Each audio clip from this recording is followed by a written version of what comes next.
গভীর সমুদ্রের অন্ধকার বুকে রাজকীয় জাহাজ টাইটানিক আজও ঘুমিয়ে আছে।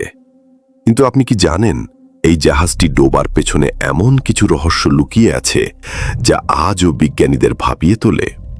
আজ আমরা পর্দা উন্মোচন করব টাইটানিকের এমন 3টি রহস্যের, যা এর আগে আপনি কখনো শোনেননি। তালিকার প্রথমেই আছে এক অভিশপ্ত মমির কথা। লোকমুখে প্রচলিত আছে টাইটানিকের সেই যাত্রায় একটি প্রাচীন মিশরীয় রাজকুমারীর মমি বহন করা হচ্ছিল। কথিত আছে সেই মমিটি ছিল অভিশপ্ত এবং সেই অভিশাপের কারণেই নাকি আধুনিক প্রযুক্তির এই জাহাজটি বরফের সাথে ধাক্কা খেয়েছিল। যদিও ঐতিহাসিকরা এর প্রমাণ পাননি, কিন্তু সেই রাতে জাহাজের ক্যাপ্টেন এবং যাত্রীদের অদ্ভুত সব আচরণের ব্যাখ্যা আজও পাওয়া যায়নি।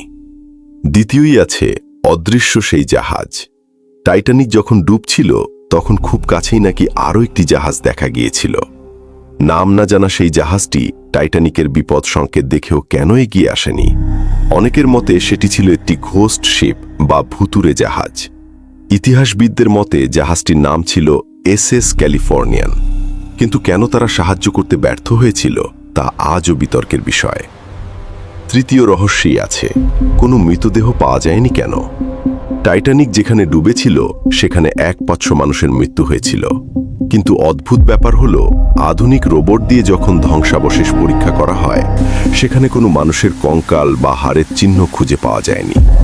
শুধু পড়ে আছে মানুষের জুতো আর জামা কাপড়। তাহলে সেই মৃতদেহগুলো কোথায় গেল?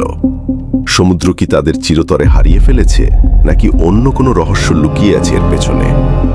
টাইটানিকের এই রহস্যগুলো কি কখনো সমাধান হবে? আপনার কি মনে হয় এটি কি স্রেফ দুর্ঘটনা ছিল, নাকি কোনো ষড়যন্ত্র? আপনার মতামত কমেন্টে জানান। আর এমন রোমাঞ্চকর তথ্যের জন্য আমাদের সাথেই থাকুন। ধন্যবাদ।